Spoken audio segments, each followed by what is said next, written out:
పాటల ద్వారా మీ నామాన్ని కొనియాడడానికి కావాల్సిన ఇచ్చిన కృపకై మీకే స్తోత్రాలు. ప్రభా, మిమ్మల్ని ఆత్మతో సచివతో యథార్థంగా ఆరాధించడానికి కావాల్సిన కృపను అనుగ్రహించండి. ప్రభా, మీ వాక్య భాగాల్లోని కొన్ని సంగతులు మేము జ్ఞాపకం చేసుకుని ఆ ప్రకారంగా ప్రభా మరి మీ యొక్క గొప్పతనాన్ని, మీ శక్తిని, మీ ప్రభావాన్ని ఎరిగి రుచి చూసిన వారమై మిమ్మల్ని ఆరాధించడంలో సహాయం చేయండి. సకల అంకరాగలు మీ ప్రజలు బట్టి మీకే స్తోత్రాలు. ఇంకెవరైనా మార్గమధ్యలో ఉంటే వారిని త్వరపెట్టి సకాలానికి నడిపించండి. వాహన సదుపాయాలను అనుగ్రహించండి. ఆరోగ్యకరం ఉంచండి. క్షేమంగా నడిపించండి. మీ సన్నిధి సహవాసాన్ని అనుగ్రహించండి. అయ్యోగుడు నన్ను జ్ఞాపం చేసుకోండి. మీ రక్త ప్రోక్షకులు వస్తున్నాను. నన్ను కడిగి శుద్ధీకరించండి, పవిత్రపరచండి, పరిశుద్ధపరచండి. మీ అభిషేకాన్ని అనుగ్రహించండి. ఈ సమయాన్ని నాకు మాకు దీవెనకరంగా చేసి మీరే మహిమ పొందండి. సమస్త మహిమగత ప్రభావాలు మీకే ఆరోపిస్తూ నన్ను తగ్గించుకుంటూ మీ నామాన్ని హెచ్చిస్తూ యేసుక్రీస్తు దివ్యమైన నామమును స్తుతించి ప్రార్థించి వేడుకొంచున్నాము తండ్రి. ఆమేన్.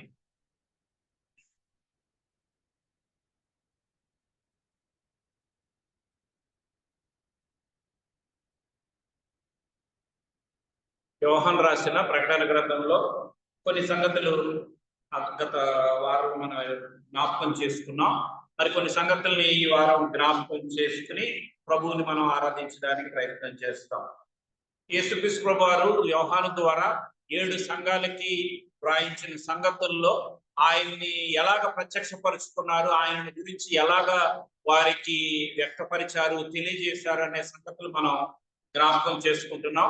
వాటిలోని కొన్ని సంగతులు మరలా ఒకసారి జ్ఞాపకం చేసి మన భాగంలోనికి వెళ్తాం.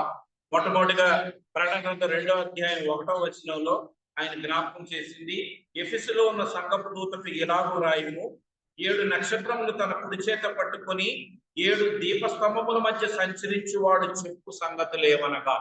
కాబట్టి ఈ ఎఫెసు అనే సంఘానికి ఆయన ఏం జ్ఞాపకం చేస్తున్నారంటే 7 దీపాలు లేకపోతే 7 నక్షత్రాలు కుడి చేతిలో పట్టుకుని 7 దీపస్తంభాల మధ్య సంచరించేవాడిగా యేసుక్రీస్తు ప్రభువారు తనను గురించి వారికి ప్రత్యక్షపరుచుకుంటున్నారు, తెలియజేస్తున్నారు.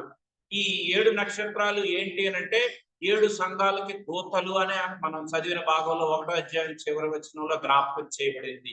కాబట్టి ఆయన ఈ సంఘానికి ఏం తెలియజేస్తున్నారంటే 7 సంఘాల దూతలు నా చేతిలోనే ఉన్నారు అనేది ఆయన జ్ఞాపకం చేస్తున్నారు.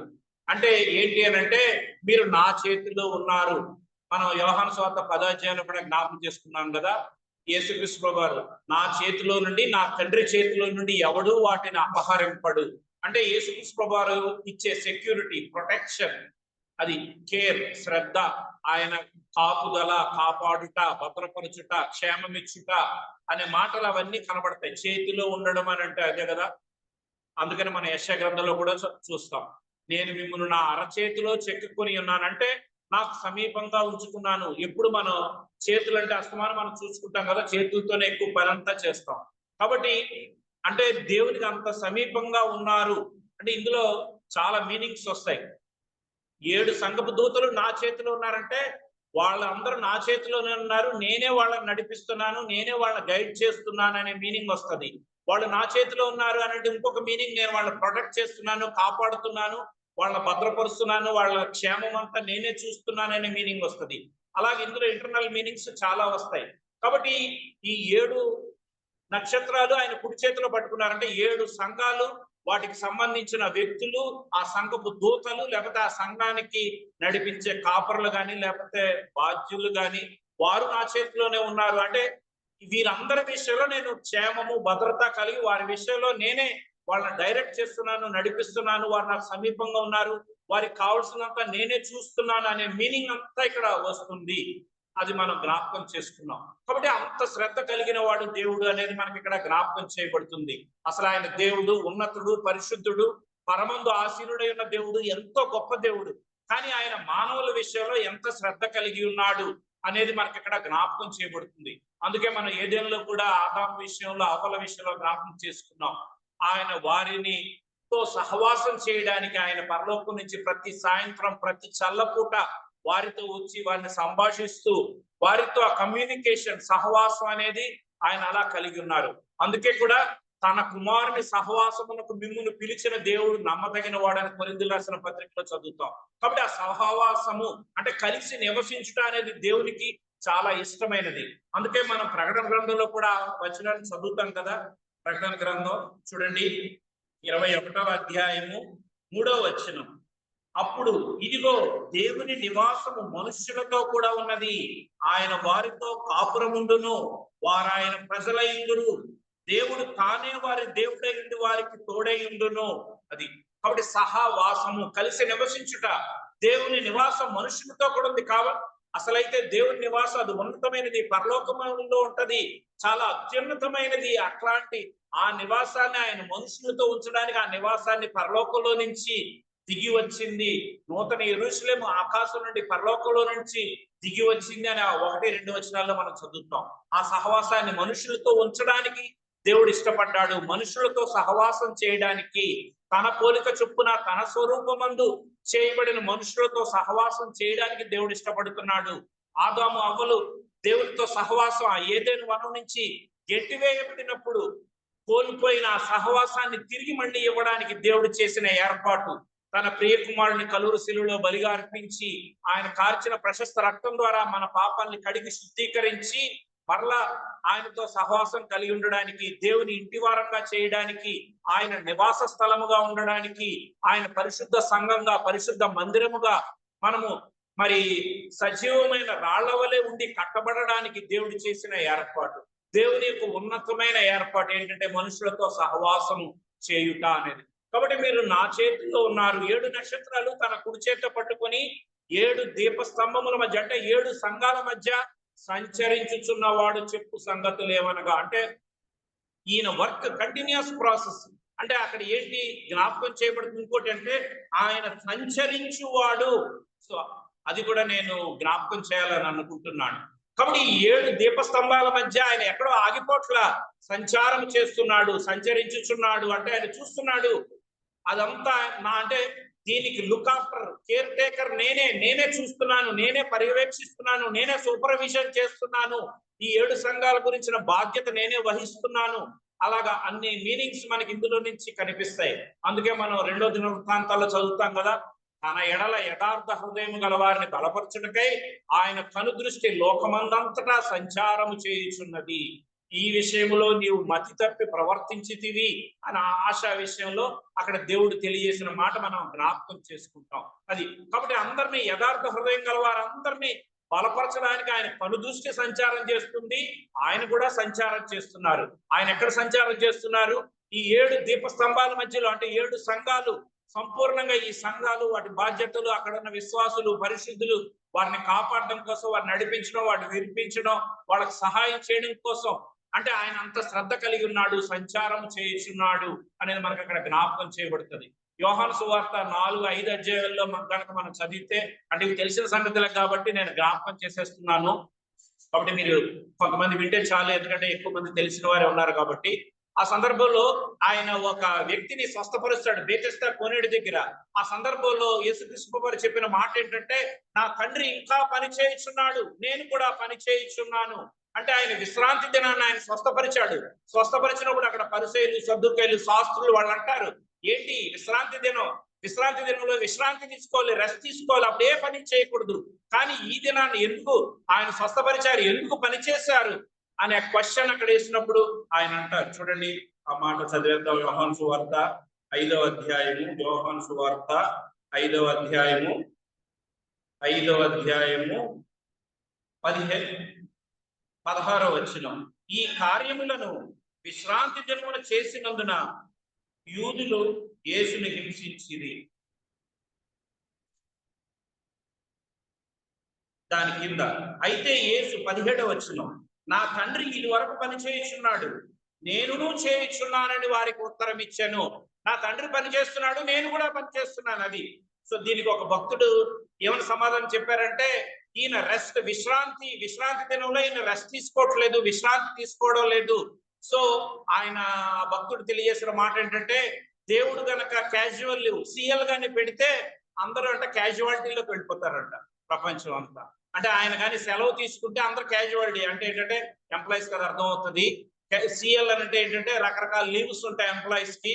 సో అందుకని ఆ రెస్ట్ లీవ్ అప్లై చేసిన సందర్భాల్లో ఇంకా మనకి ఏ బాధ్యత ఉండదు అన్నమాట. సో మనకి లుక్ ఆఫ్టర్ ఎవరో ఒకరు ఉంటారు, వాళ్ళు చూసుకుంటారు. సో మనం రెస్ట్ లో ఉంటాం, మనం లీవ్ లో ఉంటాం కాబట్టి అప్పుడు జరిగే విషయాలకి మనకి సంబంధం ఉండదు. అది. సో అందుకని యేసుక్రీస్తు ప్రభువు అయితే దేవుడు ఒక్కరోజు CL క్యాజువల్ లీవ్ గానే తీసుకుంటే అందరూ క్యాజువాలిటీకి వెళ్ళిపోతారు. అంటే అత్యవసర విభాగానికి వెళ్ళిపోతారు అందరూ. అంటే అందరూ ఇంకా వాళ్ళ ఈ రకరకాల సమస్యలు, రకరకాల విషయాలు, రకరకాల ప్రమాదాలు, రకరకాల సహాయాల కోసం వచ్చే వాళ్ళందరికీ ఇంక ఇబ్బందులే అనే భావంలో ఆయన తెలియజేస్తారు. అది కాబట్టి ఇక్కడ యేసుక్రీస్తు ప్రభువు గారు జ్ఞాపకం చేసేది ఏంటి? నా తండ్రి పని చేయించున్నాడు, నేను కూడా పని చేయించున్నాను. అంటే నాకు నో రెస్ట్, అంటే విశ్రాంతి దినం అనేది ఏమీ లేదు. అంటే round the clock 365 days 24 hours అలా కంటిన్యూస్ గా నేను పని చేస్తూనే ఉన్నాను అనేది జ్ఞాపకం చేయబడుతుంది. సంచారం చేయించున్నాడు ఆయన 7 దీపస్తంభాల మధ్యలో. అంటే ఏంటంటే ఆయన సంపూర్ణముగా బాధ్యత వహించి, శ్రద్ధ వహించి ఆయన కార్యము జరిగించుచున్నాడు. మన కీర్తనలో చూస్తాం కదా, ఇశ్రాయేలును కాపాడువాడు కునుకడు నిద్రపోడు. నిద్రపోవడం అంటే వేరు, కునకడం అంటే జస్ట్ అలాగ రెప్పపాటున అలాగ నిద్రించడం కూడా. అంటే అంత కేర్, అంత శ్రద్ధ, అంటే కన్ను కూడా రెప్ప మూతపడకుండా, అంటే ఎంత శ్రద్ధ కలిగి ఉన్నాడు అనేది మనకు అక్కడ జ్ఞాపకం చేయబడుతుంది. విశ్రాంతి దినంలో కూడా ఆయన పని చేస్తూ ఆయన కార్యాలు జరిగిస్తున్నాడు. సో అంటే తన ప్రజల విషయంలో, లేకపోతే అనేకులను రక్షించడం విషయంలో, సహాయం చేయడం విషయంలో, సంఘాల విషయంలో ఆయన కలిగి ఉన్న శ్రద్ధ, బాధ్యత, ఆయన యొక్క మరి హృదయం యొక్క మరి ఆ యొక్క తపన ప్రజల పట్ల లేక సంఘాల పట్ల అది మనకి జ్ఞాపకం చేయబడుతుంది. ఈ 7 సంఘపు దూతలు 7 నక్షత్రాలు ఆయన కుడి చేతిలో ఉన్నాయి. ఆయన 7 దీపస్తంభాలు, అంటే 7 సంఘాల మధ్యలో సంచారం చేస్తూనే ఉన్నాడు, తిరుగుతూనే ఉన్నాడు. వారి విషయంలో శ్రద్ధ, బాధ్యత, వారి కేర్ టేకింగ్ అంతా ఆయనే తీసుకుంటున్నాడు. వారిని కాపాడడంలో, భద్రపరచడంలో, క్షేమం ఇవ్వడంలో, వీటన్నిటి విషయంలో శ్రద్ధ కలిగి ఉన్నాడు అనేది జ్ఞాపకం చేయబడుతుంది. సో మన విషయంలో కూడా దేవుడు అంతే శ్రద్ధ కలిగి ఉన్నాడు అని ఎరిగిన వారమే ఆయన ఆరాధించాలి. రెండవది స్మరణ, 8వ వచనం, 2వ అధ్యాయం 8వ వచనం. స్మరణలో ఉన్న సంఘపు దూతకి ఇలాగ రాయింది, మొదటి వాడును కడపటి వాడునై ఉండి మృతుడై మరలా బ్రతికిన వాడు చెప్పు సంగతి లేవనగా. కాబట్టి వీరికి జ్ఞాపకం చేస్తున్నాడు, నేను మొదటి వాడను కడపటి వాడను. అంటే I'm the first and the last. అంటే నీకు ప్రారంభాన్ని నేనే నీకు ముందున్నాను, అండ్ నీకు చివరి అంతంలో కూడా నేనే ఉంటాను. అది ప్రతి వారికి ప్రారంభం ఆయనే, ముగింపు ఆయనే అనేది జ్ఞాపకం చేస్తున్నారు ఇక్కడ. అంటే ఆయనే మొదటి వాడు, ఆయనే కడపటి వాడు. దానికి ఒక వచనాన్ని కనుక చదివితే చూడండి, యెషయా గ్రంథం 52వ అధ్యాయము, యెషయా గ్రంథము 52వ అధ్యాయము, యెషయా గ్రంథము 52వ అధ్యాయము 12వ వచనం. మీరు త్వరపడి బయలుదేరారు, పారిపోవు రీతిగా వెళ్ళరు. యెహోవా మీ ముందర నడుచును, ఇశ్రాయేలు దేవుడు మీ సైన్యపు వెనుకటి భాగమును కావలి కాయడు. ఆయన ఏం చేస్తాడంట? మీ ముందర నడుస్తాడు, మీ వెనుకటి సైన్యపు భాగాన్ని కూడా కాపాడుతాడు. చూసారా? అంటే ఆయన ఫ్రంట్ లాస్ట్, అంటే ఫస్ట్ అండ్ లాస్ట్. అంటే ముందున్న వాళ్ళని కాపాడుతున్నాడు, వెనక సైన్య భాగాన్ని కూడా కాపాడుతున్నాడు. అది వెనక నుంచి వచ్చే శత్రువుల్ని, ముందు నుంచి వచ్చే శత్రువులు అందరినీ ఆయనే ఎదుర్కొంటున్నాడు. తిరిగి 58వ అధ్యాయం చూడండి, యెషయా 58:8 చివరిలో, నీ నీతి నీ ముందర నడుచును. 8 చివరిలో, యెహోవా మహిమ నీ సైన్యపు వెనుకటి భాగమును కావలి కాయను.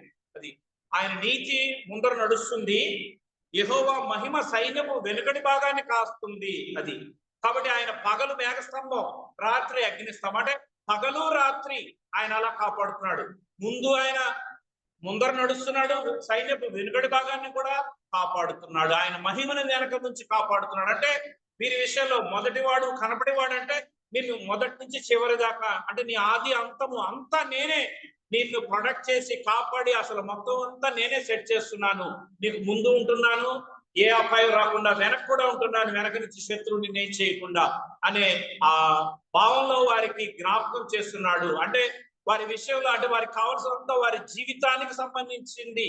ఇక్కడ మనకు ఇంకొక మీనింగ్ ఏమర్థమవుతుందంటే, అంటే మనం జన్మించినప్పటి నుంచి చివరి వరకు, అంటే మరణ పర్యంతము. అది సో అది మొదటి వాడు కనపడడం, అంటే ఫస్ట్ అండ్ లాస్ట్, అంటే మన పుట్టుక అంతము, వీటి మధ్యలో జరిగే సంగతులన్నిటి విషయంలో ఆయన కలిగిన శ్రద్ధ అనేది మనకు అక్కడ జ్ఞాపకం చేయబడుతుంది. మొదటి వాడు, కడపటి వాడు, ఆల్ఫా ఒమేగా, ఆది అంతము. సో అంతా నేనే. సృష్టికి ఆరంభానికి ముందు నేనున్నాను, సృష్టి అంతం వరకు ఉన్నాను. మన జీవితానికి ప్రారంభం నుంచి ఉన్నారు, మన జీవిత అంతం వరకు ఆయన తోడుగా ఉంటాడు. అందుకే మనం యుగ మత్తయి సువార్త చివరి అధ్యాయం చివరి వచనం చదువుతాం కదా, ఇదిగో యుగ సమాప్తి వరకు సదాకాలము నేను మీతో కూడా ఉన్నాను.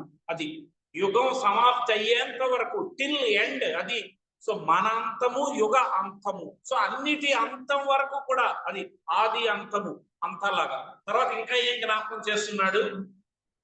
మృతుడై మరలా బ్రతికిన వాడు చెప్పు సంగతులు ఏమనగా, అంటే వాళ్ళకి అక్కడ జ్ఞాపకం చేస్తున్నాడు, నేను మృతుడనైతిని కానీ మరలా బ్రతికిన వాడు. అంటే వాళ్ళకి నీరసం వస్తుందేమో, అయ్యో ఈయన మన కోసం చనిపోయాడంటే అయితే ఇంక లేరేమో, ఈయన చనిపోయారు కదా, మరి ఇప్పుడు ఎవరు మన కేర్ టేకర్ ఎవరు, ఇంకెవరున్నారు? ఇప్పుడు దాకా అయితే ఆయనే చూసుకున్నారు, ఆయనే పోషించారు, ఆయనే నడిపించారు, ఆయనే కాపాడారు, ఆయన అంతా చేశారు, మరి ఇప్పుడు నెక్స్ట్ ఎవరు? అలా క్వశ్చన్ వస్తుందేమో అనుకుని అక్కడ జ్ఞాపకం చేయబడుతుంది. ఏంటి? మృతుడై మరలా బ్రతికిన వాడు. అంటే అక్కడ ఏం జ్ఞాపకం చేస్తుంది అంటే నిరీక్షణ. ఆయన తిరిగి లేవడం ద్వారా, ఆయన మృతుడై తిరిగి లేచుడు ద్వారా మనల్ని నమ్మడానికి ఆధారము కలుగు చేశాడు అని అపోస్తల కార్యాలలో మనం చదువుతాం. కాబట్టి నమ్ము వారందరికీ ఆధారం కలుగునట్లుగా ఆయన చనిపోయి సమాధిలో లేడు. 3 దినాలు సమాధిలో ఉండి సమాధిని, మరణాన్ని జయించి తిరిగి లేచాడు. ఆయన సమాధి నేటికి ఖాళీగా ఉంది. సో ఆయన తిరిగి లేచిన వాడు అంటే ఏంటి అంటే, 2 అంతల బలము లేదా పునరుత్థాన బలంతో తిరిగి లేచిన వాడు ఇంకా బలమైన కార్యాలు జరిగిస్తారు వీరి జీవితాల్లో అనేది. అంటే ఇక్కడ మనకి ఏం జ్ఞాపకం చేయబడుతుందంటే, సువర్ణ సంఘం ఎన్నో శ్రమలు, కష్టాలు, బాధల్లో నుంచి వెళ్ళిన సంఘంగా మనం చూస్తాం. సో వాళ్ళకి ఎన్నో శ్రమలు, 10 దినాలు మీకు శ్రమ కలుగును, అయినా మరణం వరకు నమ్మకంగా ఉండండి, నేను మీకు జీవ కిరీటం ఇస్తాను, ఇవన్నీ జ్ఞాపకం చేస్తారంటే వాళ్ళకి ఏం జ్ఞాపకం చేస్తున్నారు? మీకు ఇన్ని శ్రమలు వచ్చినా, ఇన్ని కష్టాలు వచ్చినా, మరణం లాంటి పరిస్థితులు, భయంకరమైన పరిస్థితులు, అగ్నిగుండంలో అగ్ని లాంటి మహాశ్రమలు, ఎటువంటి కష్ట పరిస్థితులు వచ్చినా మీరు జ్ఞాపకం చేసుకోవాల్సింది ఏంటంటే, నేను మొదటి వాడను, కడపటి వాడను, మీ ముందర నడిచేవాడిని నేనే, మీ సైన్యపు వెనుక భాగాన్ని కాపాడేవాడిని నేనే, నా మహిమను వెనక నుంచి కాపాడుతూ ఉంటాను, నేను మిమ్మల్ని ప్రొటెక్ట్ చేస్తున్నాను, నేను మృతుడనయ్యాను కానీ మరలా బ్రతికాను, కాబట్టి మీరు మరణానికి భయపడక్కర్లేదు, మరణ వేదనల నుంచి నేను మిమ్మల్ని తిరిగి లేపగలను, మరణంపై మీకు విజయాన్ని అనుగ్రహించగలను అని ఆ మరణాన్ని గురించిన భయం లేని వారిగా ఆ సంఘాన్ని తయారు చేయడం కోసం ఆయన యొక్క శక్తి ప్రభావాన్ని, ఆయన యొక్క గుణ లక్షణాన్ని ఇక్కడ జ్ఞాపకం చేస్తున్నారు అనేది మనకి ఇక్కడ అర్థమవుతుంది. సో ఆ సంఘానికి ఆయన అలాగ ప్రత్యక్షపరుచుకున్నారు. మీకు నేను మొదటి వాడను, కడపడి వాడను నేనే. అంటే మీ లైఫ్ అంతా నా చేతిలో నుండి, మీ స్టార్టింగ్ ఎండింగ్ ఈ 2 పాయింట్స్ మధ్యలో జరిగేదంతా నేనే బాధ్యత వహిస్తాను అనే సంగతి వారికి జ్ఞాపకం చేస్తున్నారు. నేను మృతుడిని మరలా బ్రతికిన వాడను, అంటే జీవ మరణాలు నా చేతిలోనే ఉన్నాయి, కాబట్టి మీరు మరణానికి భయపడని అవసరం లేదు అనేది. హెబ్రీయులకు రాసిన పత్రికలో మనం జ్ఞాపకం చేసుకున్నాం కదా, 2వ అధ్యాయంలో వాళ్ళు 2వ అధ్యాయం చూడండి, హెబ్రీయులకు రాసిన పత్రిక 2వ అధ్యాయము. కాబట్టి ఆ పిల్లలు రక్తమాంసములు గలవారైనందున ఆ ప్రకారమే మరణము యొక్క బలము గలవారిని, అనగా అపవాదిని మరణము ద్వారా నశింపజేయుటకు, అనగా జీవితకాలం అంతయు మరణ భయం చేత దాస్యమునకు లోబడిన వారిని విడిపించుటకు ఆయన కూడా రక్తమాంసములలో పాలివాడాయను. కాబట్టి మరణం యొక్క బలము గలవారిని మరణం నుంచి విడిపించడానికి, మరణ దాసత్వంలో ఉన్న వారిని విడిపించడానికి అనేది ఆయన ఆ సంఘానికి జ్ఞాపకం చేస్తున్నట్లుగా మనం చూస్తాం. మొదటి వాడు, కడపటి వాడు, మృతుడే మరలా బ్రతికిన వాడు. అది ఇప్పుడు మన దేవుడు అంత శక్తి గలవాడు, అన్ని పరిస్థితుల్లో కాపాడి భద్రపరిచేవాడు, క్షేమం ఇచ్చేవాడు అనేది జ్ఞాపకం చేసుకుని ఆయన ఆరాధించాలి. 3వ సంగతి మనం పెర్గములో జ్ఞాపకం చేసుకున్నాం. చూడండి 2వ అధ్యాయము 12వ వచనం. పెర్గములో ఉన్న సంఘపు దూతకు ఇలాగూ రాయను, వాడి అయిన 2 అంచులు గల ఖడ్గము గలవాడు చెప్పు సంగతులు ఏమనగా. సో వీళ్ళకి జ్ఞాపకం చేస్తున్నాడు, ఈయన ఎవరు అనంటే వాడి అయిన 2 అంచులు గల ఖడ్గం.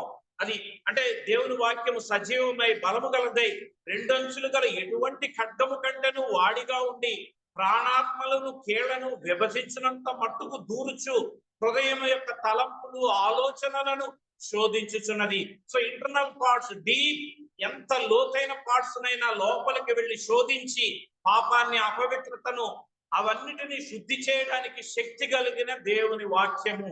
సో ఇలాంటి ఖడ్గాన్ని నేను కలిగిన వాడను అంటే దేవుని వాక్యం యొక్క ప్రశస్తత అది.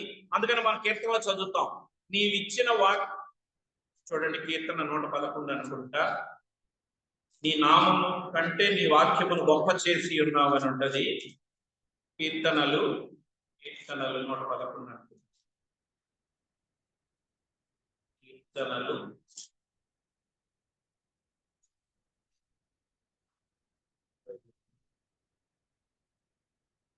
111.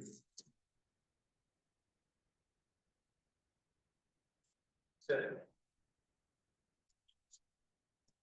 138:2 నీ నామం అంతటి కంటే నీవిచ్చిన వాక్యమును నీవు గొప్ప చేసి ఉన్నావు.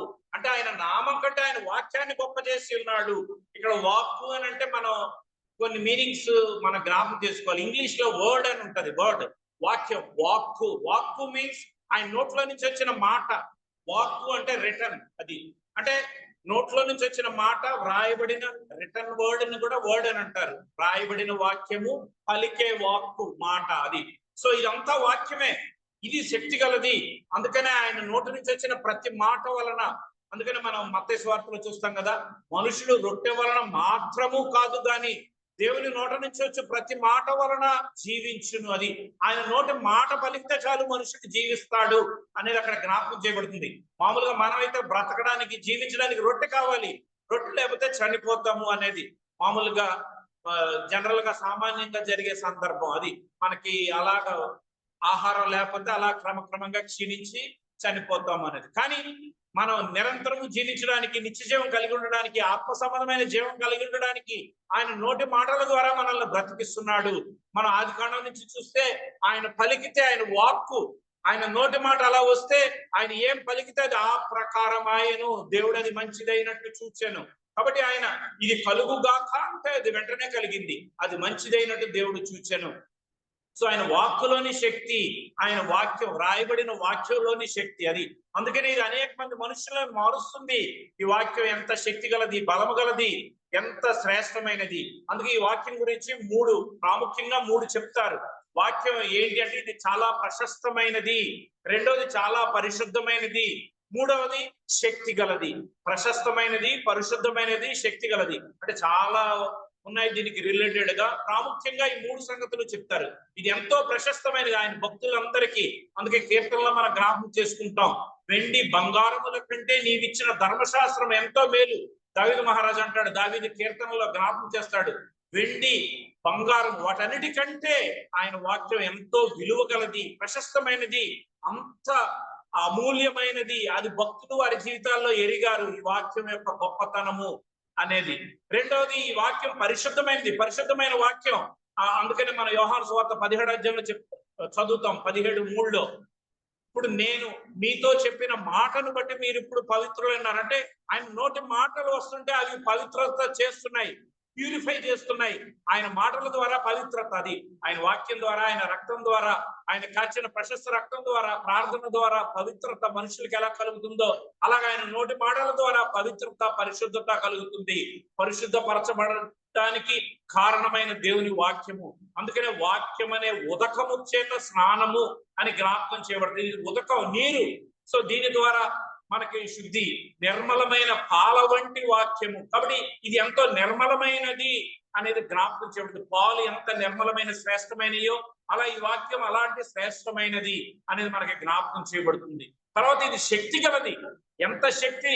ఆయన నోట్ల నుంచి మాట వస్తే ఆ ప్రకారం జరుగుతుంది ఎటువంటి కార్యమైనా. అందుకనే లాజరు బయటకు రా అని అనగానే లాజరు వెంటనే, అతడు పేద వస్త్రాలు కట్టబడిన వాడే, అలా 3 దినాలు అయిపోయినా మళ్ళా వస్త్రాలతో యాసిటీస్ గా బయటకు వచ్చేసాడు. Lazarus come fourth. కాబట్టి ఆ సమయంలో అక్కడ ఒక భక్తుడు ఏమని అన్నారు అని అంటే, ఆ సమయంలో లాజర్ పేరు కానీ చెప్పకపోతే ఆ సమాధిలో ఉన్న వాళ్ళందరూ బయటకు వచ్చేసేవాళ్ళు అంట. నువ్వు బయటికి రా అని అనుంటే పొరపాటున యేసు ప్రభు వెంటనే సమాధుల్లో ఉన్న వాళ్ళందరూ ఆయన స్వరం విని బయటకు వచ్చేద్దరంట. ఎందుకంటే మనం మత్తయి సువార్త చివరి అధ్యాయాలు ఆయన రెఫరెన్స్ చూపించట్లా మీకు తెలుసు కాబట్టి, మత్తయి సువార్త చివరి అధ్యాయంలో ఆయన తండ్రి చేతికి తన ప్రాణాన్ని అప్పగించి, తండ్రి నేను నీ చేతికి నా ఆత్మను అప్పగించుచున్నాను, సమాప్తమైనది అని చెప్పబడిన తర్వాత కొండలు బద్దలైన, రాళ్లు బద్దలైన, సమాధుల్లో నుంచి అనేక మంది ఆయన స్వరం విని ఎక్స్పైర్. వాళ్ళనే లేకమల్లా యేసు ప్రభు, మీరు తర్వాత చూడండి, వచ్చిన కొంచెం చూపించేస్తాను. మత్తయి సువార్త చివరి అధ్యాయం చూడండి. మీరందరూ సమాధుల్లో నుంచి రండి అని అనరు. 27 27, 52, 51 కూడా చదువుతున్నాను చూడండి. 50 యేసు మరలా బిగ్గరగా కేక వేసి ప్రాణం విడిచెను. అప్పుడు దేవాలయపు తెర పైనుండి క్రింది వరకు రెండుగా చిరిగెను. భూమి వణకెను, బండలు బద్దలాయను, సమాధులు తెరవబడెను. నిద్రించిన అనేక మంది పరిశుద్ధుల శరీరములు లేచెను. వారు సమాధుల్లో నుండి బయటకు వచ్చి ఆయన లేచిన తర్వాత పరిశుద్ధ పట్టణంలో ప్రవేశించి అనేకులు తాకబడేది. ఆ సమయంలో యేసుప్రభు చెప్పలా మీరందరూ సమాధుల్లో నుంచి బయటికి రండి అని అల్లా. కానీ ఆయన బిగ్గరగా కేక వేసి ప్రాణం విడిచారు. ఆయన స్వరం విని, ఆయన మాట విని, అంతే. ఆయన మాట విన్నాక ఆ శబ్దానికి ఇవన్నీ జరిగిపోయినాయి. అది దేవాలయపు తెర చిరిగింది అంటే ప్రతిదానికి మీనింగ్ ఉంది. దేవాలయపు తెర ఎందుకు చిరిగింది? పైనుంచి కిందకి తిరిగింది అంటే మానవునికి ప్రవేశం, సమృద్ధి అయిన ప్రవేశం, ఆయన్ని సమీపించడానికి ఎటువంటి వారైనా ఆయన సన్నిధిలోనికి వెళ్ళడానికి. ఇంకా యాజకులు, లేవీలు వాళ్లే పరిశుద్ధ స్థలంలో ఉండాలి, లేకపోతే ఇశ్రాయేలీలే ఉండాలి అనే ఆ భేదం లేకుండా ప్రతి వారు ఆయన అప్రోచ్ అవ్వడానికి, ఆయన సమీపించడానికి, ఆయన కరుణాపీఠాన్ని సమీపించడానికి, సహాయం కోసం అర్థించడానికి ప్రతి వారికి యాక్సెసిబిలిటీ, ఆయన్ని సమీపించి ఆయన్ని సేవించడానికి ప్రతి వారికి యాక్సెస్ వచ్చింది. అది తెర చెరగబడింది పైనుంచి కిందికి. అంటే మనుషులు చెప్పింది కాదు, కింద నుంచి పైకి ఇంత మనుషుడు, పైనుంచి చిరిగిపోతే దేవుడు చేసిన కార్యం అది. సో ప్రతిదానికి మీనింగ్ ఉంది. సరే ఇప్పుడు మనకు కావాల్సింది ఏంటి? ఆయన శబ్దం, ఆయన మాట వచ్చింది అంతే. సమాధుల్లో నుంచి అందరూ వచ్చారు. అందుకనే ఆ లాజరు సమయంలో కూడా నీవు బయటకు రాని అలాగని అని ఉంటే సమాధుల్లో అందరూ బయటకు వచ్చేద్దరంట. అందుకనే స్పెసిఫిక్ గా ఆయన అన్నారంట, లాజరు బయటికి రా, లాజరస్ కంఫర్ట్ అని అంటారు. కాబట్టి దేవుని యొక్క మాటలోని శక్తి, ప్రభావం అదే మనకు అనేక సందర్భాల్లో తెలుసు కదా. గాలిని, తుఫాన్ని గద్దించినప్పుడు ఈయన ఎవరో, ఈయన ఎట్టివాడో, ఈయనకి సృష్టి లోబడుచున్నదే. శిష్యులు అవన్నీ చూశారు, వాళ్ళు ఆయన అద్భుత కార్యాలన్నీ చూశారు. చూస్తే అది ఎంత ధన్యతో కదా. మనం అవన్నీ వింటూ వాటిని తెలుసుకుని వాటిని అనుభవిస్తున్నాం అంతే. దేవుని పరిశుద్ధాత్మ ద్వారా అవన్నీ మనం నమ్మి విశ్వసించి వాటిని అనుభవిస్తుంటేనే మనకు ఎంతో ఆశ్చర్యంగా ఉంది. వాళ్ళు డైరెక్ట్ గా చూశారు, వాళ్ళ కళ్ళతో చూశారు, చెవులతో విన్నారు, ఆ కార్యాలన్నీ చూశారు. నీవే దేవుడు అయితే, నీ దేవుని కుమారుడు అయితే ఇలా చేయి అన్నట్టు అలా జరిగినప్పుడు వాళ్ళు ఎంతో ఆశ్చర్యపడ్డారు. అవన్నీ ఏంటి? ఆయన మాట, ఆయన వాక్కులోని శక్తి, ప్రభావం అది. కాబట్టి ఆయన వాక్కుకి ఇంపార్టెంట్ 3 సంగతులు ఏంటంటే అది ఎంతో ప్రశస్తమైనది, ఎంతో విలువ కలది. వెండి, బంగారములు, వెలగల, ముత్యం వీటన్నిటికంటే ఎంతో విలువైనది. అది భక్తులు వారి జీవితాల్లో కలిగిన వాళ్ళు తెలుసుకున్న సంగతి. అందుకనే మనకి జ్ఞాపకం చేయబడుతుంది హెబ్రీలు రాసిన పత్రికలో. వారి కీర్తనలోనే ఉంటది, మరి హెబ్రీలో కూడా ఉంటది. కీర్తనలో ఏం రాయబడుతుంది? వారి ప్రాణ విమోచన క్రయధనము బహు గొప్పది, అది ఎన్నటికీ తీరకట్లు ఉండవలసింది అది. కాబట్టి ఆయన ఎంతో విలువ కలిగిన ప్రాణము, ఆయన విలువ కలిగిన వాడు, ఆయన మాటలు ఎంతో శక్తి గలవిని, విలువ కలిగినవి అనే మనకు అక్కడ జ్ఞాపకం చేయబడతాయి. అందుకే ఎంత గొప్ప రక్షణ. ఎందుకు అంటే ఆయన గొప్పవాడు, ఆయన చేసిన కార్యాలు, ఆయన మాటలు అంత గొప్పవి, ఆయన ప్రాణం కూడా అంత విలువైనది అనేది మనకు అక్కడ జ్ఞాపకం చేయబడింది.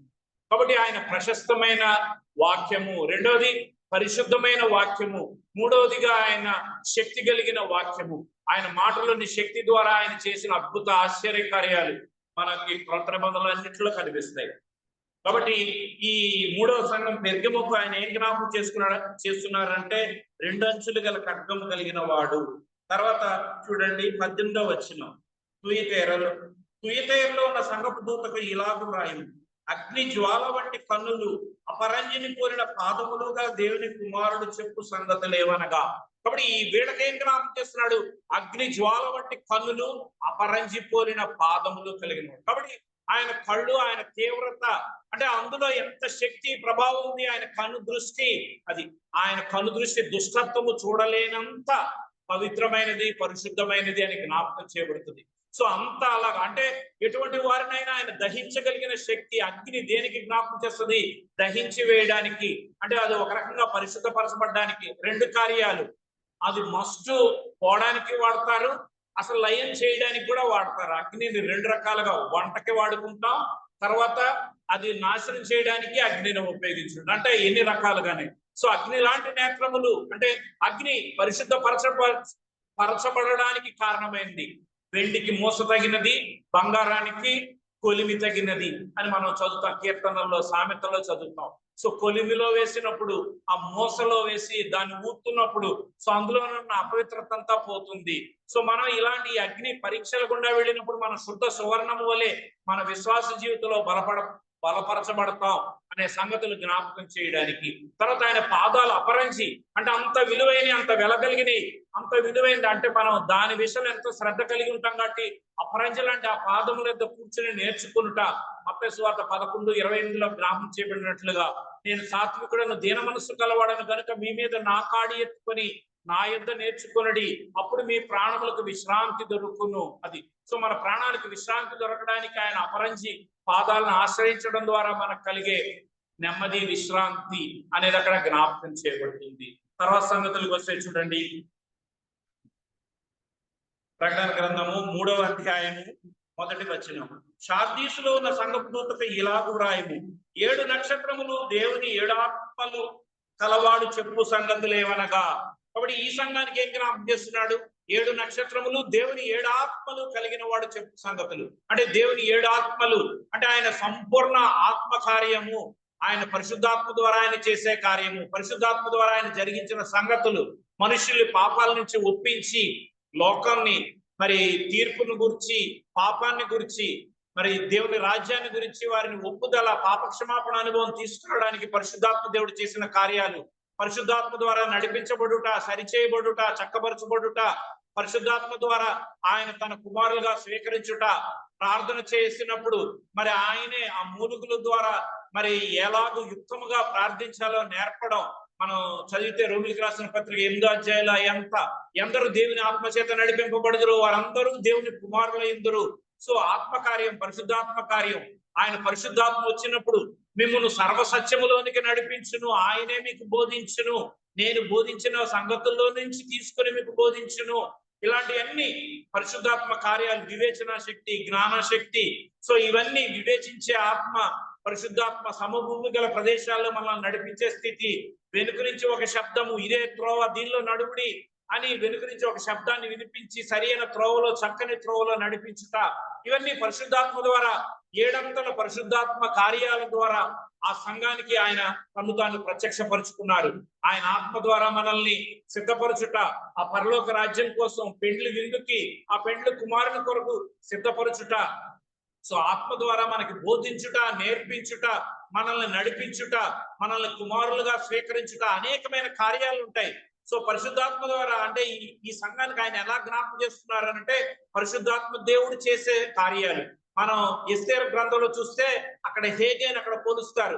సో ఆ హేగే అనే వ్యక్తి ఎస్తేరుని ఎలా సిద్ధపరిచాడు, రాజుకు తగినట్లుగా, రాజుకు దయపుట్టున్నట్లుగా, రాజుకు ప్రీతి కలుగునట్లుగా, రాజుకు ఆమె యందు ప్రేమ కలుగునట్లుగా ఆమెను ఎలాగా సిద్ధపరిచాడు, ఎలా నడిపించాడు, ఆమెకి ఏ అలంకారాలు ఇచ్చాడు, ఏ అలంకారం ఇస్తే రాజు ఆమెను స్వీకరిస్తాడు, ఆమె ఎడల దయ చూపిస్తాడు అనేది ఆ ఎస్తేరులో 2-3 సందర్భాల్లో ఉంటాయి. వెంటనే రాజు ఆమెను చూసినప్పుడు రాజుకు దయ పుట్టింది. చాలా మందిని చూస్తున్నాడు కానీ వాళ్ళందరినీ చూస్తే రాజుకు దయ పుట్టలా. సో అలా ప్రిపేర్ చేసింది ఎవరు? హేగే. సో హేగేకి తెలుసు రాజు ఎలాగుంటే ఆయనకు దయ పుడుతుంది, ఆయన దయ పుట్టడానికి ఏంటి, వీళ్ళు ఎలా ఉండాలి, ఎలా నడుచుకోవాలి, ఎలా జీవించాలి, ఎలా అప్రోచ్ అవ్వాలి, సో వీళ్ళ అపీరెన్స్ ఎలా ఉండాలి, వీళ్ళ యాక్సెసిబిలిటీ ఎలా ఉండాలి, ఇవన్నీ వాళ్ళ నడక, వాళ్ళ స్టైలు, వాళ్ళ గెటప్, ఇదంతా ఎలా ఉండాలి, ఇదంతా సిద్ధపరిచేవాడు ఎవరంటే హేగే. హేగేకి తెలుసు రాజు యొక్క మనసు కాబట్టి అని. అంటే అక్కడ మనకి ఇక్కడ ఏం జ్ఞాపకం చేయబడుతుంది? పరిశుద్ధాత్మ దేవుడు దేవునికి తగినట్లుగా సంఘాన్ని ఎలా సిద్ధపరచాలి అది మనం చదువుతాం కదా, పత్రికల్లో చదువుతాం. దేవుడు సంఘాన్ని ఎలాగా ఉదకం ద్వారా పరిశుద్ధపరిచి అది మడత, కళంకము, ముడత అట్టిది మరి ఏదైనా లేక పరిశుద్ధమైన సంఘంగా, నిర్దోషమైన సంఘంగా తన ఎదుట దానిని నిలువబెట్టుకోవడం వల్ల అది మురికిపోవడమే కాదు, మడత కూడా ఉండకూడదు. ఫర్ ఎగ్జాంపుల్ ఇస్త్రీ చేస్తారు కదా, ఇస్త్రీ చేసినప్పుడు మనకు కరెక్ట్ ఫోల్డింగ్ రావాలి, మడతలు పడకూడదు. అది మళ్ళీ 2-3 ఫోల్డింగ్స్ రాకూడదు. అది అంటే కొన్ని డ్రెస్సులకి అలా చేస్తేనే అది కరెక్ట్ గా లుక్ సెట్ అవుతుంది అన్నమాట. అది కాబట్టి దేవుడు తన ఎదుట సంఘాన్ని నిలవబెట్టుకోవడానికి మడత, కళంకము, మత్స అలాంటిది ఏది లేకుండా పరిశుద్ధమైన, నిర్దోషమైన, పవిత్రమైన సంఘంగా చేయడానికి, అది దానికోసం సిద్ధపరచబడ్డానికి మనల్ని ఇక్కడ ఎలాగ సిద్ధపరచాలో తండ్రికి ఇష్టమైనట్లుగా లేకపోతే దేవునికి ఇష్టమైనట్లుగా మనల్ని సిద్ధపరచడానికి పరిశుద్ధాత్మ దేవుడు చేసే కార్యాలు ఇవన్నీ మనకు జ్ఞాపకం చేయబడుతుంది. సో అలాగ తను తాను ప్రత్యక్షపరుచుకున్నారు. సరే, నెక్స్ట్ సంగతి చూడండి, ప్రకటన గ్రంథం 3వ అధ్యాయము 7వ వచనం. ఫిలదెల్ఫియాలో ఉన్న సంఘపు దూతకు ఇలాగు వ్రాయుము, దావీదు తాళపు చెవి కలిగి ఎవడును వేయలేకుండా తీయువాడును, ఎవడును తీయలేకుండా వేయువాడునైనా సత్య స్వరూపియకు పరిశుద్ధుడు చెప్పు సంగతులేవనగా. కాబట్టి ఇక్కడ చాలా సంగతులు ఆయన జ్ఞాపకం చేశారు, చాలా విషయాల్లో ఆయన్ని ప్రత్యక్షపరుచుకున్నారు. ఈయన ఎవరు? దావీదు తాళము కలిగిన వాడు. సో మనకి ఇక్కడ జ్ఞాపకం చేయబడేది అంటే తాళము అంటే ఏంటంటే కీ. కీ ఎవరి దగ్గర ఉందంటే వాళ్ళు చాలా ఇంపార్టెంట్ పర్సన్స్ అని జ్ఞాపకం చేయబడుతుంది.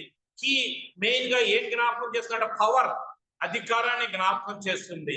ఫర్ ఎగ్జాంపుల్ మనం చూస్తాం కదా, ఇంటి తాళాలు ఎవరి దగ్గర ఉంటే ఇంపార్టెంట్. బయట గేట్ తాళాలు ఇవన్నీ అయితే ఎవరైనా ఇయ్యొచ్చు, కానీ మెయిన్ తాళాలు లేదా లాకర్ తాళాలు ఎవరి దగ్గర ఉంటాయి? బ్యాంక్ గేట్ తాళాలు ఇవన్నీ కొంతమంది దగ్గర ఉన్న, లాకర్ తాళాలు ఎవరి దగ్గర ఉంటాయి? సో లాకర్ కీస్ ఎవరి దగ్గర ఉన్నారో వాళ్ళు ఇంపార్టెంట్ పర్సన్స్ అని జ్ఞాపకం చేయబడుతుంది అది. సో ఇక్కడ జ్ఞాపకం చేసేది ఏంటంటే కీ అంటే ఇంపార్టెంట్ పర్సన్స్ దగ్గర ఇంపార్టెంట్ కీస్ ఉంటాయి. సో దావీదు తాళము అని అనగానే అక్కడ దావీదు లేకపోతే ఆ దావీదు సింహాసనము లేకపోతే ఆయన యొక్క అధికారము, ఆ సింహాసనం వారసత్వం అనేది జ్ఞాపకం చేయబడుతుంది. ఎందుకంటే యేసుక్రీస్తు ప్రభువు వారు ప్రవచన రూపంగా చెప్పబడినట్లుగా ఆయన దావీదు సింహాసనం, దావీదు కుమారుడుగా ఆయన పిలువబడి ఆ సింహాసనాన్ని ఈయన కూడా అధిష్ఠించిన ఆ పరిస్థితి, రెండో రాకడ సమయంలో కూడా దావీదు సింహాసనం మీద ఈయన కూర్చున్న ఆ సందర్భం, ఇవన్నీ మనకు జ్ఞాపకం చేయబడతాయి.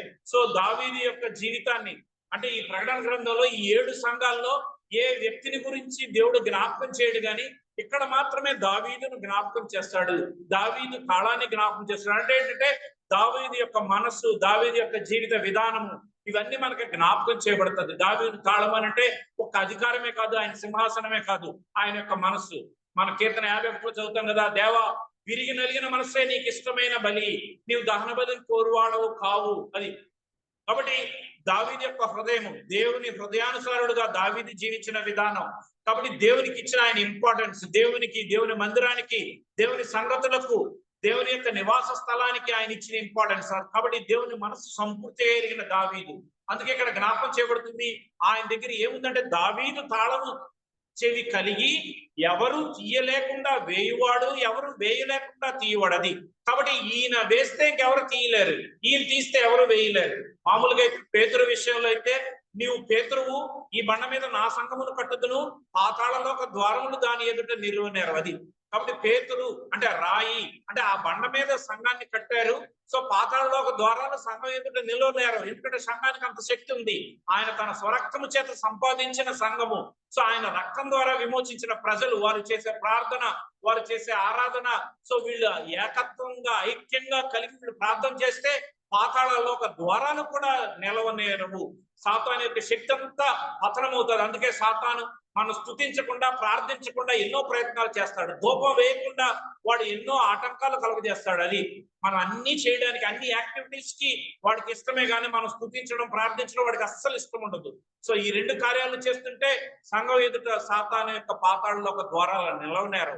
కానీ ఇక్కడ రాయబడింది ద్వారం లేకపోతే తాళం, దావీదు తాళం ఇది ఈ డోర్ వేసేస్తే ఎవరు తీయలేరు, ఇది తీస్తే ఎవరు ముయ్యలేరు. అంటే మనకి ఇది ఏం జ్ఞాపకం చేస్తుంది అంటే యాక్సెసిబిలిటీ, ఆయన వెళ్ళడానికి దేవుడు ఆయనే ద్వారం. మన యోహాను సువార్త చదివితే గొర్రెలకు ద్వారమును నేనే, యోహాను సువార్త 10వ అధ్యాయంలో ఆయనే ద్వారం. ఆయనలో నుంచే మనం లోపలికి వెళ్ళి బయటకు వచ్చుచు, లోపలికి వచ్చుచు మేత మేయచ్చు ఉందురు. కాబట్టి ఆయనే ద్వారం, సో ఆయనే డోర్. కాబట్టి ఇక్కడ ఏం జ్ఞాపకం చేస్తుంది అంటే కృపా ద్వారాన్ని ఆయన తెరువు చేశాడు. మానవులందరికీ కృపా ద్వారాన్ని తెరువు చేసి ఆయన సమీపించడానికి, రక్షించబడి లోపలికి వెళ్ళి మేత మేసే స్థితి, సంరక్షణ, పోషణ ఇదంతా కలిగి ఉండడానికి దేవుడు చేసిన ఏర్పాట్లు జ్ఞాపకం చేస్తారు. అది ఇంకా మూసివేయబడలేదు, ఆ తాళం వేయబడలేదు.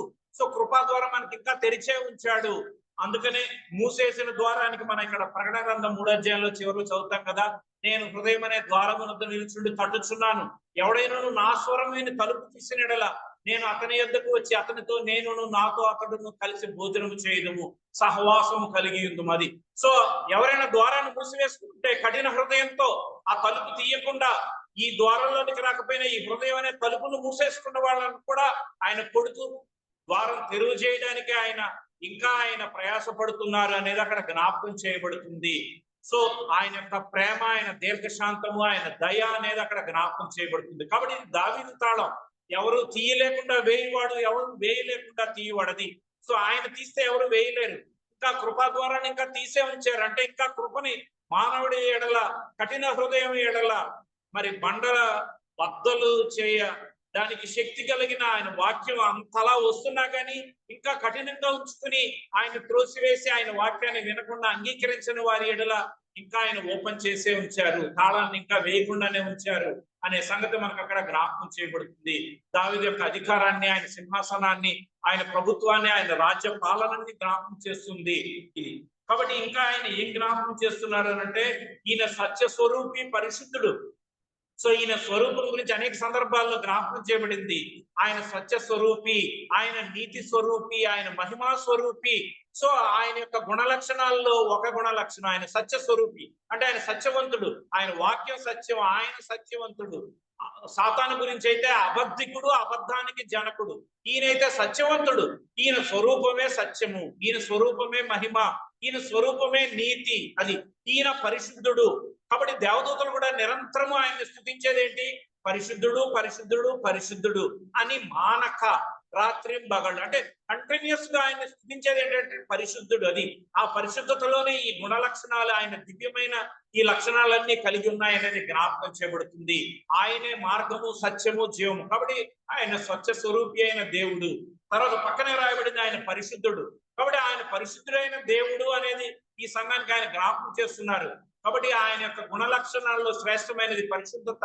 కాబట్టి ఆయన వలె మనల్ని పరిశుద్ధులుగా చేయడానికే ఆయన రక్తాన్ని, ఆయన బల్లని ఇవన్నీ మనకు అందుబాటులో ఉంచారు. ఆయన వాక్యాన్ని, ప్రార్థన ద్వారా, వీటన్నిటి ద్వారా మనం పరిశుద్ధపరచబడడానికి సాధనమైన వాటిని అన్నింటినీ మనకు అందుబాటులో ఉంచారు.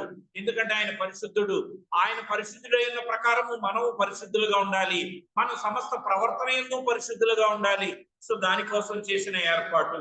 చివరిగా చూడండి, ప్రకటన గ్రంథం 3వ అధ్యాయము 14వ వచనం. లౌదికీలో ఉన్న సంఘపు దూతకు ఇలాగు వ్రాయము, ఆమేన్ అనువాడును, నమ్మకమైన సత్యసాక్షియు, దేవుని సృష్టికి ఆదియునైన వాడు చెప్పు సంగతులు ఏమనగా. సో వీళ్ళకి ఇంకా బయలుపరుచుకుంటున్నారు. సో ఇక్కడ కూడా ఎక్కువ సంగతులే వ్రాయబడింది. మొట్టమొదటి ఆయన అంటున్నారు ఆమేన్ అనువాడు. ఆమేన్ అంటే అవును, ఆ ప్రకారము జరుగును గాక. మోషేకి బయలుపరుచుకున్నాడు, ఉన్నవాడు అనువాడు. నీ పేరేంటి? Existing, self existing God. అది అయ్యా నీ పేరేంటి? నేను వెళ్ళి చెప్తాను ఇశ్రాయేలుతో, నన్ను పంపించాడు మీ దేవుడు, మీ పితరుల దేవుడు, అబ్రహాం, ఇస్సాకు, యాకోబుల దేవుడు అని చెప్తే వాళ్ళు ఎవరో, ఆయన పేరేంటి అని అడిగితే మేమేం చెప్పాలి? ఐయామ్ దట్ ఐయామ్, నేను ఉన్నవాడను అనువాడను, అంతే. నేను ఎవరు అంటే నేను సెల్ఫ్ ఎగ్జిస్టింగ్, నేను ఉన్నాను, ఉన్నవాడు పంపించాడు, అంతే. అది చెప్పు చాలు. అది ఉన్నవాడు అనువాడు. అది అక్కడ మోషేకి జ్ఞాపకం చేశారు. ఇక్కడ ఈ సంఘానికి ఏం చెప్తున్నాడు? ఆమేన్ అనువాడు అంటే అవును, అంటే మనం చేసే ప్రార్థనలు, మనం చేసే ఆరాధనలు వాడన్నిటికీ అవును అని సీరి. అది ఆమేన్, అవును, ఆ ప్రకారము జరుగును గాక. ఆమేన్ అంటే ఆ ప్రకారమే జరుగును గాక. ఆమేన్ అనువాడు అంటే మనం చేసిన రిక్వెస్ట్ అన్నింటినీ యాక్సెప్ట్ చేసేవాడు. అవును అని అంటే అప్రూవ్ చేసినట్టు అనమాట, శాంక్షన్ చేసినట్లు. అది అంటే మన ప్రేయర్ రిక్వెస్ట్ ని అప్రూవ్ చేయబడ్డాం. ఆమేన్ అని అంటే స్టాంప్ వేసి దానికి అధికారం ముద్ర పడినట్లుగా. సో వాటన్నిటికీ ఆమేన్ అనువాడు అంటే ఉన్నవాడు, అనువాడు, ఆమేన్ అనువాడు అంటే మనకి అన్నిటికీ ఎస్ అని చెప్తున్నాడు అనేది ఇక్కడ జ్ఞాపకం చేయబడుతుంది. అంటే అంత ధైర్యం కలుగునట్లుగా ఆయన్ని ప్రత్యక్షపరుచుకుంటున్నారు. ఇంకా ఏమంటున్నారు?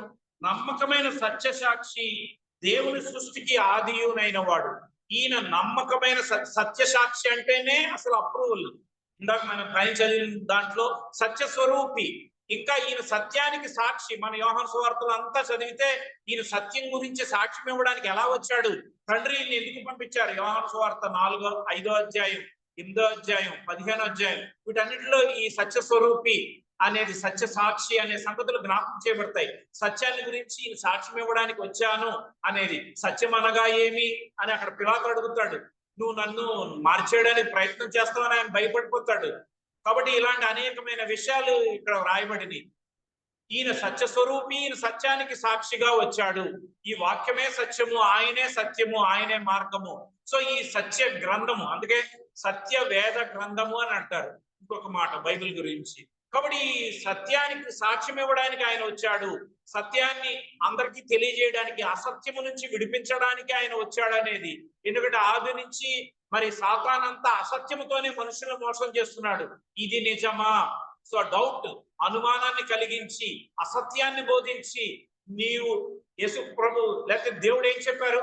మీరు దానిని తినుదినమున నిశ్చయముగా చచ్చెదరు అని అన్నాడు. సాతాను ఏమన్నాడు? మీరు వాటిని తినేడల్లా చావనే చావరు. అంటే నువ్వు నిశ్చయంగా చస్తావంటే నువ్వు చావనే చావు. అది ఇది సత్యము, ఇది అసత్యం. అది కాబట్టి సాతాను గురించి వాడు అబద్ధికుడు, అబద్ధానికి జనకుడు, అబద్ధానికి తండ్రి. ఈయన సత్యము, సత్య స్వరూపి, సత్య సాక్షి, సత్యాన్ని బోధించాడు. కానీ ఈ సత్యము, సత్యమైన ఈ వెలుగుదనొద్దకు అనేక మంది ఈ అసత్య జీవితం కలిగిన వారు రాలేకపోతున్నారు. ఎందుకు? వారి యొక్క పాపము, వారి యొక్క చీకటి బ్రతుకు వెలుగు దగ్గరకు వస్తే అన్ని కనబడిపోతాయి. అందుకనే వారు వెలుగునొద్దకు రాక చీకటిలోనే ఉండడానికి ఇష్టపడుతున్నారు అనేది మనకి జ్ఞాపకం చేయబడుతుంది. కాబట్టి ఈయన సత్య స్వరూపి, సత్య సాక్షి, సత్యాన్ని బోధించిన వాడు, సత్యాన్ని ప్రకటించిన వాడు. ఈ సత్య మార్గంలో అనేకులు నడిపించడానికి ఆయన చేసిన కార్యాలు అనేకమని మనకు జ్ఞాపకం చేయబడుతుంది. ఇంకా చివరిగా ఏమంటున్నారు? దేవుని సృష్టికి ఆది. సో దేవుని సృష్టికి ఆది అంతము ఈయనే. సృష్టి ఆరంభించింది ఈయనే. ఆది యందు దేవుడు భూమి ఆకాశములు సృజించారు, ఇన్ ద బిగినింగ్. కాబట్టి ఈయన దేవుని సృష్టికి, సమస్త సృష్టికి ఈయనే ఆది. కాబట్టి ఈ సంగతులన్నీ ఆయన గురించి ఆయన జ్ఞాపకం చేస్తున్నారు. ఇవన్నీ మనం జ్ఞాపకం చేసుకుని ఆయన ఇన్ని విధాలుగా ఈ సంఘాలకు ప్రత్యక్షపరుచుకొని సంఘాల విషయంలో శ్రద్ధ కలిగి, సంఘాల విషయంలో ఆ వారి మధ్యలో 7 దీపస్తంభాల మధ్యలో సంచరిస్తూ, ఇక్కడ ఇంకొక మాట ఉంటది, ప్రతి సంఘానికి ఆయన రాస్తారు, నేను ఎరుగుదును, ఐ నో. కొన్ని సంఘాలకి 2 సార్లు రాస్తారు. ఒక్క సంఘానికి మాత్రమే నేను ఎరుగుదును అని ఒక్కసారి రాయబడుతుంది. మిగిలిన అన్ని సంఘాలకి 2 సార్లు రాయబడతారు, నేను ఎరుగుదును, ఐ నో. అంటే ఏంటంటే నాకు ఇక్కడ సంగతులన్నీ నాకు తెలుసు అంటే ఈయన సంచరిస్తున్నాడు, చూస్తున్నాడు, ఎరుగుతున్నాడు, గ్రహిస్తున్నాడు అనేది మనకు అక్కడ జ్ఞాపకం చేయబడుతుంది. సృష్టికి ఆది అయిన వాడని నేనే, అది మొదటి వాడని నేనే, కడపడి వాడని నేనే. అది కాబట్టి నేను సంచారం చేస్తున్నాను, నేను తెలుసుకుంటున్నాను అనేది. కాబట్టి మన జీవితం విషయంలో కూడా ఆయన చేసిన కార్యాలు, ఈ అద్భుత కార్యాలు, ఆయన మరి ఈ సంఘాలకు ప్రత్యక్షపరుచుకున్న విధంగా మనకి కూడా ఆయన ప్రత్యక్షమై ఆయన తనను తాను తెలియజేసుకుని వాక్యము ద్వారా మరి ఆ సంగతులన్నిటినీ మనం తలపోసుకొని ఆయన ఆత్మతో సత్యంతో యథార్థంగా ఆరాధించడానికి ప్రభు సహాయం చేయండి.